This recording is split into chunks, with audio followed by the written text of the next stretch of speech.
Boom, what's up, you guys? Let's go. So, in life, and those of you who don't know this column of content, this is that streaming consciousness, right? So this is just whatever I'm working on today, whatever I'm dealing with today. I get out here in front of you guys and I bare my soul to you, right? So this last week I had a very interesting experience, but it was like so good in so many ways because it was so challenging in so many ways. Forced growth, which is where I love to be, right? I had a man that I love and trust and respect basically essentially reach out to me and ask me the question in so many words and circumstances, do you trust me? I said, yeah, let's go. What's up?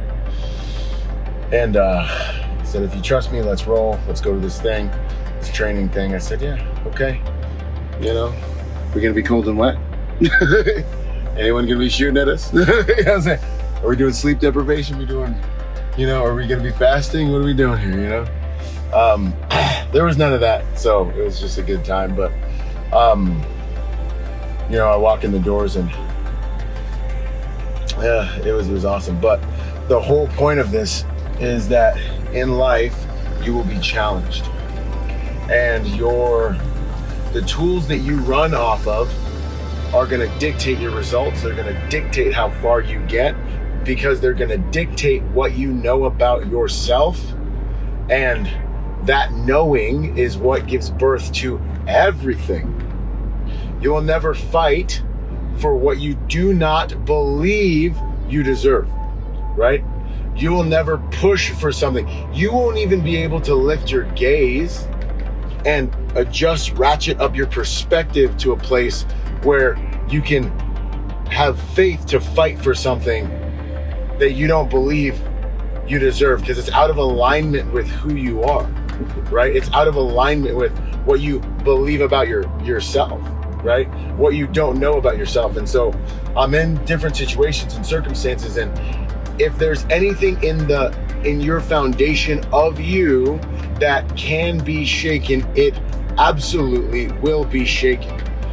And so in my opinion, in my experience, it's so important to fasten yourself to something that is absolutely certain. You hear my boy Morton and me kick back this term that he got from another place I can't reference right now, because I don't remember. Masculine spiritual certainty. One of the most valuable commodities or currencies on the planet. With enough masculine spiritual certainty, you can take over an entire country, right? When me and my Marines landed in that war zone, we had very high degrees of certainty, right? And so we executed on things. Certainty. A client that I was doing a build for years ago, building emergency management planning, and they're like, what happens after we survive and we have the bunker and all the things? I'm like, you start a gang. And they're like, what? I'm like, you start a gang, because the only real thing that keeps you safe in the world is generally masculine. It's masculine certainty, right? Men that are willing to put themselves in harm's way and do generally violence to hold the evil men at bay. And so many have been victimized by evilness, darkness, and the lack of men being who they're designed to be, to serve people through protection and provision, because they lack the certainty within themselves to do so, right? Now, this level of confidence does not come from belief. I mean, it comes from belief, but it doesn't come from your feelings, homie. This level of confidence comes from experience, okay? Actual confidence comes from experience. Your confidence comes from your experience with and of yourself. Your confidence is accurate. My confidence, based on what I know I can do, comes from the fact that I am leaving the gym. I have moved thousands of pounds this morning before 90% of the American public has even been awake. So, how does this insulate you and your identity and who you know you are in such a way that you can execute closer and closer and closer to the level of perfection God had in mind when He sent you here? Because if it can be shaken, it will be shaken. Recently I had someone call me a coward and a pretender, right? And it was really cool because I was able to watch the level of movement inside here. right? As I sat through the baptism of projection. In the context of this experience, I'm not sure if it was right or wrong, but it was something that I was blessed with the opportunity to walk through, because it gave me the information I needed to know about my level of knowing around who I am, right? And I was able to keep my eyes and my ears open even after that incident from a stance of humility and learning to be able to continue like being who I needed to be in that space, which was, I was very proud of myself. But how do you get to that level? You see guys out at the bar, or even black people, you know, you drop the N-bomb, no, they're all triggered, and you have like superpowers over them, you know what I'm saying? Like, it's like, why are you so triggered, bro? Do you not know who you are? You know what I'm saying? If your girl calls you a name, it's like, why are you so triggered, homie? Like, do you not know who you are?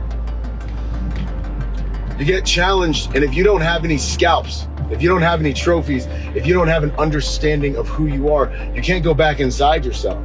You can't do what David did when they lost the battle and they came back from battle and their women and children have been kidnapped and taken to a foreign land. And it says David encouraged himself in the Lord. David built himself up in the Lord. You've got to remember, it's the same thing David did when he was facing Goliath. They say, how are you gonna, this man has been a warrior since his youth. Okay, he's a champion. Back in the day, champion meant he had killed a man in solo mano-a-mano combat. He killed the top fighter of another tribe in mano-a-mano combat. That's how you become a champion. It ain't like one of these Katy Perry songs where you're like, I got the eye of the tiger, because I feel it. You know what I'm saying? No, this is back when cats had to earn their stripes. You know what I'm saying? And what you don't want to be is a dude who's on just nothing but feels. What you need to be is someone who earns their stripes. And so if someone calls me a coward, I go back and I look at my relationship with myself. Well, maybe there's something for me to learn here, but let's go back. Who is Byron? You know, and it's like, well, no, I led my men in combat for 2 full deployments as a squad leader. That's not cowardly. I chose to join the Marine Corps. That's not cowardly. During a time of war, to go to war, to serve. That's not cowardly. Right, wrong, indifferent. That's not cowardly. You know what I'm saying? I chose to go on a suicide mission this last year, to save orphans in another burnt out, bombed out country. That's not cowardly. Right now, last year, 2024, I left my 13 acres in Southern California. Beautiful family, beautiful life, all of you, to go and do that. I'm not bragging, I'm building myself up. I'm reminding myself who I am and how I show up in the world. You know what I'm saying?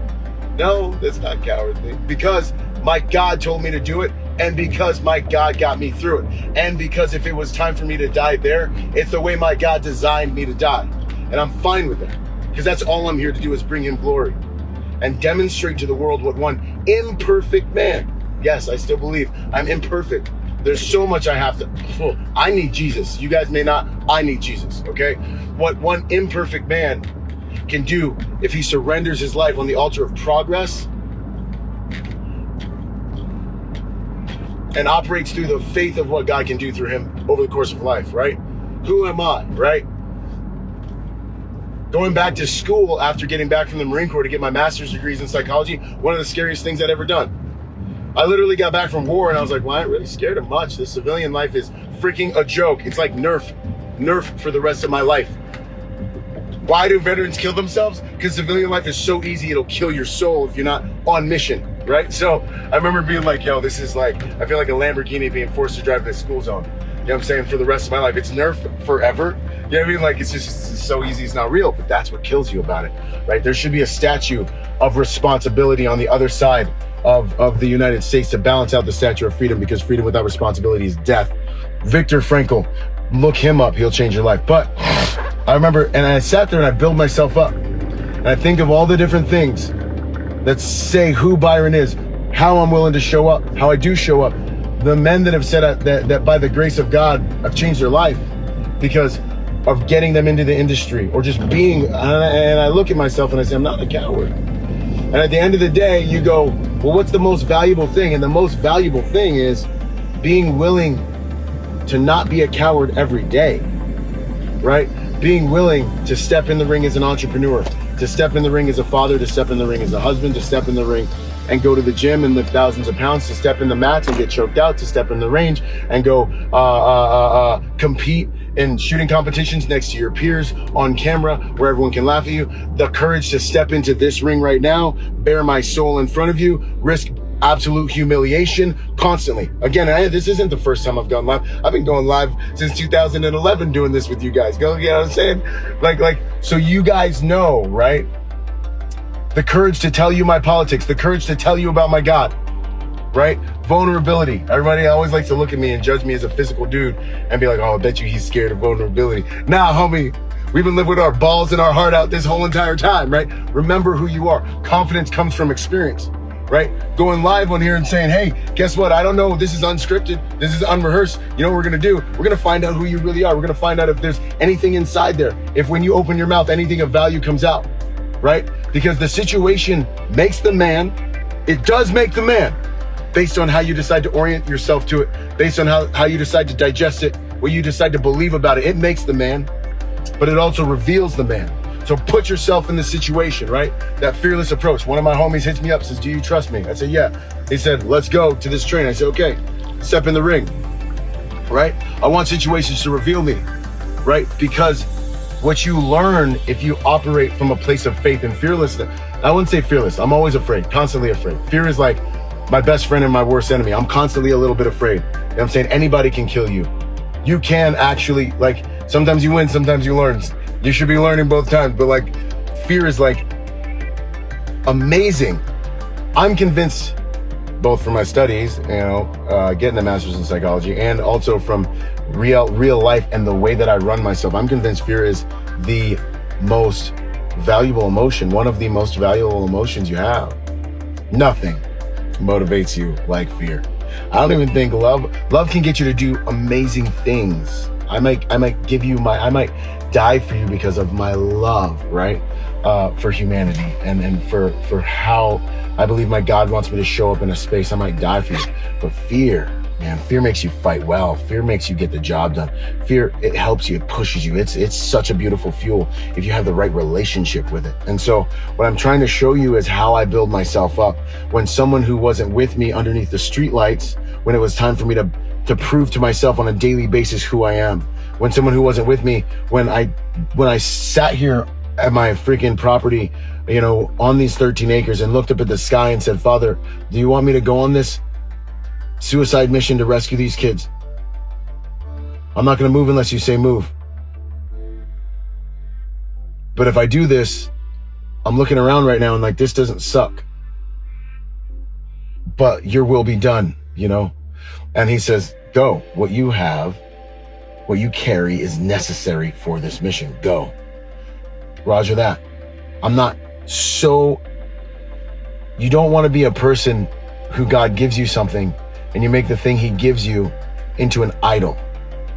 And then you stop serving him because you've been distracted by the creation and lost sight of the creator. And so you have to take a lap and learn the hard lessons, right? I share my God with you. I share my politics with you. I share who I am from a place of humility, but also exposure, right? Because I'm not even going to let this platform and this space with these few 100,000 followers become an idol, right? Because my job is to show up in this space as genuine as possible, and far motherfucking be it from me to sell you anything that's not working in my life and that's not genuinely who I believe God's called me to be. And so I'm not going to get on here and just talk to you about some catchy, rhymey self-help thing. I'm not going to get on here and just show you cool videos of me at the shooting range, me in a Hawaiian shirt at the shooting range, me, you know, shooting under nods and like all this tactical bull crap. I'm literally here 100% authentic to do one freaking thing, because I remember who I was. A friend zone, chubby little, dyslexic, freaking fat little mama's boy from a third world country in America, freaking all alone with just me and God and a mom who's doing the best she can and a dad who's doing the best he can, all the way in another country. And by the grace of God, I had to figure it out. And so I move through the world now and I smile everywhere I go. Because I want you guys to know that I know how hard it is, bro. I ain't faking it. Like, I know where I came from, player. You know what I'm saying? I know how hard it was to become this version of me. I know what it's probably going to take for you to get to manifest everything that is here for you. I'm in the fight right now, dog. I'm always in the fight. I'm staying in the fight. I'm holding space in the fight because I want you to hopefully be inspired by watching me be vulnerable constantly with you. Try to constantly be better and do more so that you can realize that you also have this greatness within you. Because I'm not that great, bro. Like, I need Jesus, homie. You know what I'm saying? And so I do this because I want to inspire you guys, because I know there's a dude listening, there's a chick listening that's at their house right now and ain't got nobody and ain't got no thing. And I hope that God gives me more progress and more success so that you can look at a dude like me and be like, yo, this dude made it. You know what I'm saying? I can do it. And that's like the whole freaking point. And so far be it from me to sit here and just act like I'm cool and like show you flashy things and just entertain you. Far be it from me to just like do all this crap I see people doing on social media. Like it, love it, hate it, got banned last year, lost my platforms. I'm back. I'm still talking crap. I'm still telling you about Jesus. I'm still letting my flag fly. I'm still freaking exactly who I said I was gonna be. I'm still showing up, changing people's lives, investing in being better and better men, making men better, I'm still doing everything I can to improve anybody who's on this channel. If you're on this channel, I'm focused on trying to feed your soul and help you tap into the spirit of God inside of you. That's the whole entire motherfucking game. And I'm going to continue getting bigger, stronger, faster, smarter by the grace of God to do that even better. And you're going to watch this thing. Some of y'all been with me since 2011. You've been watching this thing. And I'm going to continue doing that. And that's what this game is about. Man, it's true, genuine love. And if you stick around long enough, you're going to see that. It's love. And I'm just trying to be the man in the ring to get everybody to get in the ring of their life by the grace of God to begin executing from a place of genuinely accessing the gifts that he's placed inside of us. Because that's when the world is going to become the best place it's ever been, man, when we're living from that space. Love you guys. Got to go attack this day. God bless. Semper Fi. More to come. Let's go. Boom. Blessed are the peacemakers, for they will be called sons of God.